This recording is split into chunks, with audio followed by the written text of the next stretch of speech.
Jadi ikutin aja alur dari Allah. Banyak banget pelajaran yang kita bisa ambil dari cerita-cerita orang soleh kayak gini. Oh berarti gitu caranya. Kalau kita pengen diberkahi nanti keturunan kita, ikutin aja cara Allah. Dan Allah punya rahasia-rahasia surprise yang luar biasa dalam hidup kita. Kalau Allah udah berkehendak, kun, udah gak ada yang bisa mengubah. Allah cuma bilang kun, jadi langsung tuh. Ini namanya kebesaran Allah. Belajar dari Zaid, belajar dari Zainab, belajar dari Julaibib, belajar dari Fatimah dan Ali. Ada lagi kisah lain tentang seorang cewek pedagang susu di zaman Umar. Ini terkenal nih. Umar tuh kalau malam-malam suka belusukan, melihat rakyatnya ke gang-gang gitu. Suatu malam habis belusukan, Umar capek, akhirnya bersandar istirahat di dinding rumah seseorang. Bersandar. Lagi bersandar ngedengerin percakapan obrolan antara seorang ibu sama putrinya, sama anaknya. Kata ibu itu, wahai putriku, campurlah susu itu dengan air supaya kita dapat untung lebih besok di pasar. Kata anaknya, ibu, jangan, nanti akan dimarahi dan dihukum oleh Amirul Mukminin Umar bin Khattab. Kan Umar melarang kita curang dalam berdagang. Kata ibunya, kan Umar gak mendengar, jadi kamu campur aja, gak ada Umar juga di sini. Padahal Umar gak sengaja qadarullah mendengar sambil istirahat. Ketika ibunya bilang Umar gak mendengar, Umar gak tahu, anaknya bilang, wahai ibu, sesungguhnya Umar memang tidak mendengar, tapi Tuhannya Umar, Rabbu Umar, Allah subhanahu wa ta'ala maha tahu. Wahai ibu, saya gak berani. Gimana kita akan ngomong ke Allah nanti? Ini perempuan soleha, memantaskan diri. Sehingga Umar langsung bilang ke asistennya, tandain rumah ini ya, RT berapa, RW berapa, tak kita datangin. Ditandain sama asistennya. Pulang besok pagi, panggil anaknya, namanya Qasim. Qasim, ikut ayah? Ya, ikut. Gak dikasih tahu juga mau ngapain, ikut aja. Nih luar biasanya orang dulu. Datang, tok. Assalamualaikum, waalaikumsalam. Dibukain sama ibunya. Ngelihat Umar, langsung gemetaran ibunya tuh. Tahu kalau dia bersalah. Umar minta izin masuk. Ada apa ya Amirul Mukminin? Apa yang bisa kami bantu? Kayak lebay gitu, namanya juga orang bersalah. Jadi cari-cari muka supaya dia nggak dihukum. Apa yang bisa saya bantu, wahai Amirul Mukminin? Ada masalah apa? Umar mengatakan, semalam saya nggak sengaja lagi istirahat bersandar di dinding rumah ibu, dan saya mendengar percakapan ibu dengan putri ibu tentang susu itu. Langsung dia nangis.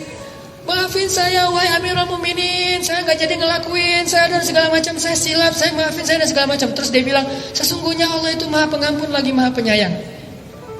Sesungguhnya Allah itu maha pemaaf, kata si ibu ini. Dan Umar mengatakan, tapi Allah juga maha menghukum dengan hukuman yang berat. Jadi jangan cuma ngambil Asmaul Husna yang nguntungin kita. Kalau kita menganggap Allah maha pengampun, minta ampun. Kalau kita menganggap Allah maha pemaaf, minta maaf. Tapi kalau kita terus berbuat dosa sambil mengatakan Allah itu maha pemaaf, ini tempatnya agak gak nyambung nih, gak matching.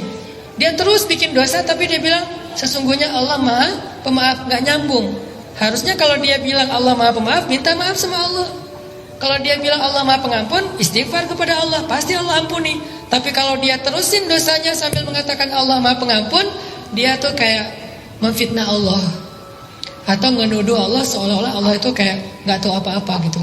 Dia mah orangnya polos, gak usah dihiraukan. Kan gitu kan ya, seolah-olah Allah itu polos.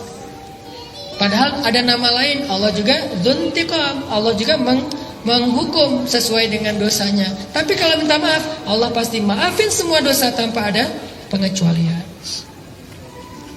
Allah maha pengampun, Allah maha pemaaf, wahai Amirul Mukminin. Kata Umar, tapi Allah juga maha menghukum. Ya saya tahu, maafin saya. Kata Umar, udahlah kalau kamu udah maaf, saya maafin. Tapi saya datang ke sini bukan pengen ngusut masalah itu. Saya takjub, kagum sama putri ibu. Putri ibu itu putri yang solehah.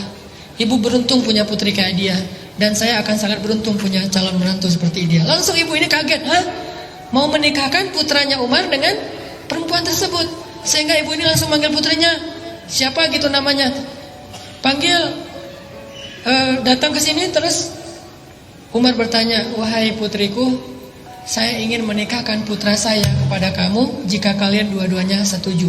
Ini pernikahan dalam Islam. Bukan orang tuanya yang setuju, tapi anaknya. Sehingga Umar bilang kepada anaknya Qasim, coba kamu lihat kepada perempuan itu, apakah kamu tertarik dilihat malu-malu gitu. Dan dalam hadis Nabi, kalau kita pengen menikahi seorang perempuan, kita boleh melihat dia, kepoin Instagramnya, itu boleh. Makanya postingin di Instagram sesuatu yang boleh dilihat. Kan ada sahabat yang pengen nikah dengan seorang cewek tapi gak pernah ngelihat ceweknya. Sehingga Nabi bertanya, kamu udah ngelihat orangnya? Belum ya Rasul. Ya udah lihat. Akhirnya kata dia, saya pun mencuri-curi pandang. Mencuri-curi pandang bahasa kita stalking. Akhirnya saya pun mencuri-curi pandang dari balik dinding, lihat, oh itu ceweknya. Udah lihat? Udah ya Rasul. Gimana? Saya terima. Ya udah nikah. Nih, Umar nyuruh anak laki-lakinya ngelihat ceweknya dulu. Jadi yang ditanya laki-lakinya dulu. Jangan perempuan dulu. Kalau perempuan udah setuju, tiba-tiba laki-laki nggak setuju, kasihan. Perempuan perasaannya lebih peka. Mending laki-lakinya ditolak daripada cewek yang ditolak. Ini etika Islam. Umar tanya ke anaknya, gimana? Saya terserah ayah. Oke, berarti ya. Baru tanya ke perempuannya, nah, gimana? Kamu mau nikah sama putra saya? Ibunya langsung motong. Wah, siapa yang nggak mau? Insya Allah dia setuju, wahai amirul mukminin. Ibunya yang ngomong. Kata Umar, bukan kamu, tapi anak kamu. Ibunya ini agak-agak ceplas-ceplos gitu ya. Oh iya ya, gimana? Kamu mau nggak? Mau kan? Mau kan? Gitu dipaksain anaknya. Anaknya nggak ngomong, diem aja. Terus ibunya komen lagi. Ibunya ini suka komen, asal ada postingan komen. Anaknya diem aja, ibunya yang komen. Tuh kan Amirul Mukminin, kata Nabi juga, diamnya seorang perempuan artinya setuju. Ya udah kalau gitu nikah. Dari pernikahan ini akhirnya lahir anak, lahir lagi anak. Anak dari mereka, cucu dari mereka kelak menjadi seorang khalifah, presiden paling sukses sepanjang sejarah yang bernama Umar bin Abdul Aziz. 2 tahun setengah memerintah, mengubah orang miskin, sampai satu negara gak ada lagi yang mau menerima zakat. Umar bin Abdul Aziz. Ini gara-gara model pernikahannya tuh, ta'arufan jadiannya itu luar biasa.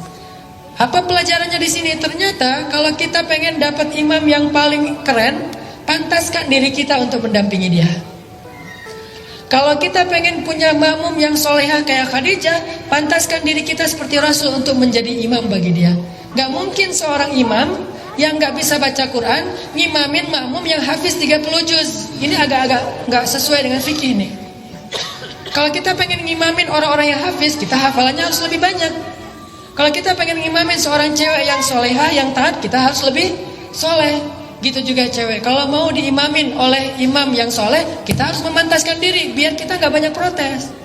Karena kalau kita gak pantas, imamnya udah jalan kemana, kita gak nyambung. Kok gini, kok gitu, kok gini, kok gitu.